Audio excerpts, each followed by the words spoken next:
it's definitely one that has been, it's come quite a few times by this crowd. Sometimes culture has a big expectation on the wife, the daughter, and the daughter-in-law. And naturally this can impact you mentally.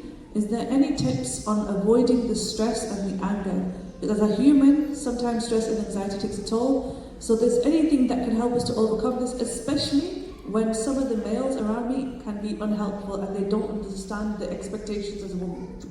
This is an extremely important question.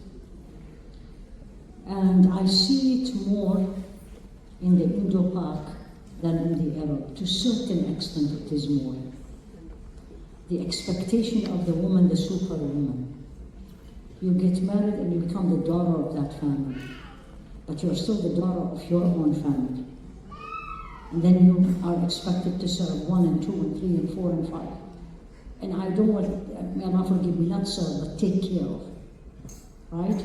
And then they put expectation, and worse, you put expectation. Because sometimes we raise the bar for ourselves. I'm going to be the superwoman. There's no superwoman. There is no superwoman. The superwoman will end up breaking up. Because there's a limit to what I can do. In general, you need to know who you are before you get married. If you cannot live with in-laws, make it clear from day one. And there is nothing haram about that. I just can't. Because I'm not going to be pleasing Allah if I'm going to do it. If I'm going to be living with my in-laws, and I know myself, I'm not blaming them anymore. I know myself, I can't do it. Then make it clear from day one. Number 2, when you get married, you need to learn the following. You're not the same person as you were single. And the same thing the man. But you, because again, Allah fashioned me, especially when you become a mother, what Allah wants from me, I'm not going to say culture of the society, or even me what wants from me. I'm going to put it always under Allah's umbrella. When He made me a mother, this is my way to Jannah. So it's not the culture, it's not the community. It is, I need to take care of these children because this is my way to Jannah. And again, not the result. What did I do? So what you need to do is, you need to know who you are before you get married. Number 2, you got married. Now you need to know, not everything you want is going to happen. And this is very difficult in this day and age. Especially for the youth. Because we are living in a day and time where you just press a button and everything happens. No. Now you are living with another person. You could have different manners, different hobbies, different things.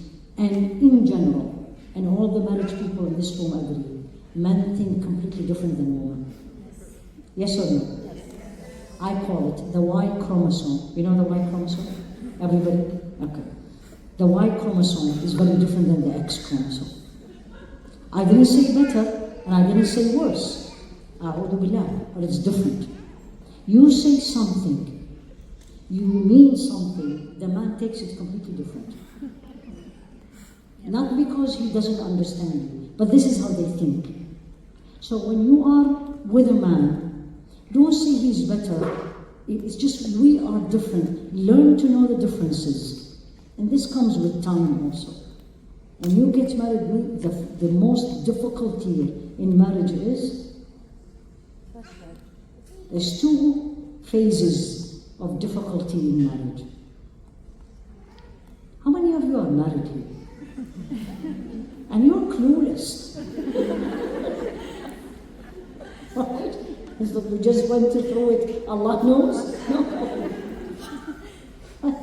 It's the first year. Because the first year, you're discovering the real man you got married. Not the man you fell in love with. The real one. And he's discovering the real woman, not the one he fell in love with. So the first year is the most challenging year.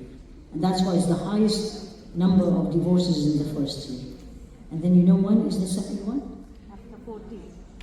I think I heard it. When you become in your 40s. If you married earlier, like if you married in your 20s, when you get to the 40s, it is so amazing. It's the age Allah the only age in the Quran, 40. And in the United States, I don't know what you call it here, but there is midlife crisis, they call it. Honestly, midlife crisis. The highest number of divorces at that age. Men go and buy these thousands of dollars cars, nice sports cars always, and the woman go and do whatever, and it is the highest age of divorce. So these are the two times. In general, again, know who you are, require patience and require compromise. And as we always say, and I'm sure you say it here too, choose your battles. You have to have things that is non-negotiable for you. And the same thing with your children. You're going to say, these are red lines. This is not going to happen in my house. If this is going to happen, we're going to have a complete different discussion. Same thing you put, and you need to talk to your spouse about it. And the same thing he will tell you. If you are getting married and he told you, my mom is the most important thing in my life, then you need to live with that. This is not going to change. And by the way, and don't get upset with me, you all are mothers, he is right. Then you need to know, where are you going into? What are you going into? And never ever, and look at what I said, never ever marry somebody thinking they will change. They will not change, because you will not change. If anybody change, I don't know how much we change to the better. Unless you get connected with Allah, you will definitely change to the better. Inshallah.